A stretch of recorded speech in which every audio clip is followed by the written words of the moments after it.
I think this is largely connected to basically the situation now with Raisi coming in, the new Ibrahim Raisi who's taking power today in Iran. I think that the Israelis have an interest, as always, in making sure that any substantive diplomacy between the U.S. and Iran is kept to a minimum or preferably eliminated.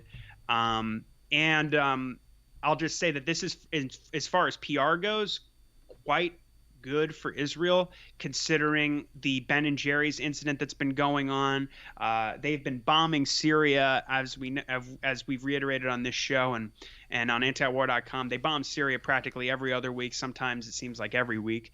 And recently, like during that whole Ben and Jerry's incident when it first got kicked off, that week they bombed Lebanon and Syria like left and right. Lots of violence going on in Palestine now. The whole Pegasus spyware scandal. And so, traditionally, the Israelis like to sort of shift the spotlight over to Iran to distract attention from the occupation and the crimes there. And they've got more on their plate than usual, I would say, as far as, with the bombing of Gaza just recently. And, all the public opinion polls that are coming out showing that, American Jews, I think it's a quarter now, believe that Israel is an apartheid state. You've got young evangelicals turning against Israel in large numbers as well. So they need I don't know how conscious they are of this. I imagine if I can, see it this way, that they would, even if these are not like false flags or anything, their sort of exploitation of the situation, I think, is clearly meant to deflect from what's going on, what Israel's and their crimes are, and what Israel's doing right now to, Iran. And also, of course, to make things tougher for Iran as far as getting back into the deal with the U.S. Right. So, I mean, obviously, if this is a false flag incident, Israel is on the top of, the list. As you point out, unfortunately, the biggest issue making Israel an international pariah right now is the Pegasus software, not necessarily the things that I would think matter, the weekly bombing of Syria, the bombing of Lebanon, the bombing of Gaza, the 4 Palestinians that were killed by Israeli soldiers in the West Bank in a week, including a kid that was killed, and then somebody who was killed at that kid's funeral. You would think all these things would, provoke more international outrage. But, world leaders being spied on are other journalists and like countries like France. You can't spy on a French journalist. It's one thing if you were spying on like Jamal Khashoggi with this or something, but to spy on a French journalist, I guess, is a step too far. And so there are people upset over this, and so that's a reason. But there are other actors in the Middle East. I suppose it might be harder for like a non-state actor to try to pirate the ship. That seems like it might have required, kind of state capabilities. So Saudi, UAE, something like that. But as far as the, attack on the cargo ship, that doesn't seem to be beyond the capabilities of many non-state actor groups in the region who have a lot of military capabilities. Overall, I'm saying there's a lot of possibilities as to what could have happened here and who could have been behind it, including if it was the Iranians, which I don't think is necessarily impossible. Obviously, there's a weird state in Iran where they had their, transition period like the U.S. has. Rossi's elected, but has, I think, like a month or month and a half before he actually takes office. And these are the last couple of days where you have moderate President Rouhani seemingly in charge of Iran. So to have this at the end of the moderates administration and not maybe at the beginning of the hardline administration seems counterintuitive. That being said, as we were maybe joking about a little bit before the show, the Biden administration did the Rouhani administration extremely dirty. And so not that I necessarily think there was a parting blow. It's possible it was that. Obviously in Iran, the main power doesn't lie with the president. It relies with the supreme, the Ayatollah, the supreme leader of the, not supreme leader, the leader of the country, the Grand Ayatollah. And so because of that, the policy isn't necessarily changing from president. So this could have been, done outside of the presidency. And maybe the Ayatollah thought it would be advantageous to do it before the new, hardline president takes office, or any number of other possibilities. But whatever it is, Connor, I think that we could maybe assume here and talk here from the perspective of the international community is going to act like Iran did this, and that this is a unique thing that Iran did, even though, one of those maybe not true, and the other one definitely. This wasn't a unique thing that the Iran did.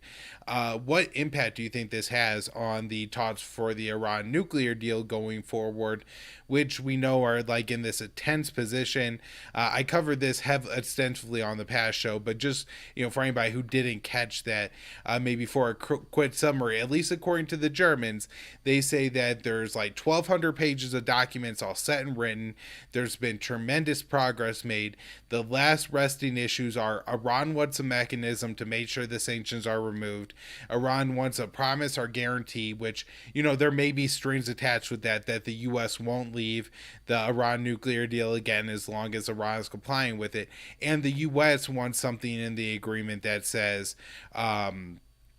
that Iran has to agree to other talks on other issues, and so that's kind of a poison pill from the side of the Iranians. But that's where things are. So where do you think things go forward here? Well, so I'll before we get into that, I'll say that to your point about how it is possible that Iran was involved. There was something about I just want to make sure before I forget that I want to say. As Arab-speaking Iranian, I don't know. I think it was state media. And it was reported through Press TV. This isn't one of the early reports that I think Jason Ditz or Dave DeCamp wrote at antiwar.com. And they were reporting that early on, like at the very beginning of this, I don't know exactly the timeline if Israel had accused them first or what, but there were reports that said that this was some sort of a response from a militia likely in Syria, responding to Israeli airstrikes. But that hasn't been confirmed. And also, I'll just say that I thought it was interesting that the IRGC made an actual statement where they said we've spoken to security our security sources, and I had the quote here, but I think I might have lost it. But regardless, it basically said that we spoke to security sources and that the IRGC was not involved in this, nor was any branch of the broader Islamic resistance in the region. And I think he was referring to the axis of resistance, which would be Houthi Hezbollah, vaguely Houthi Hezbollah, Shia militias in Iraq, Syria, Assad, potentially the Iraqi government. But what about the Iran nuclear deal? Oh, yeah. So I think that basically, well, I don't think the Israelis want the U.S. to return to the deal. I mean, we remember hearing things that they were saying. We spoke about this on one of our previous shows, one of the more recent ones, about how the Israelis wanted to, we're like debating, like, how do we get the Iranians back into the deal but keep the Trump sanctions? That doesn't seem possible to me. So forgoing that, I think the Israelis clearly would prefer the status quo, the sort of the continuation of maximum pressure. I've seen, it's interesting to me that, again, the British, who are, again, a part of the deal, jumped in so quickly onto this bandwagon of accusing. Now, understandably, this is also, it's an issue because one of their nationals was killed on the ship in the alleged attack.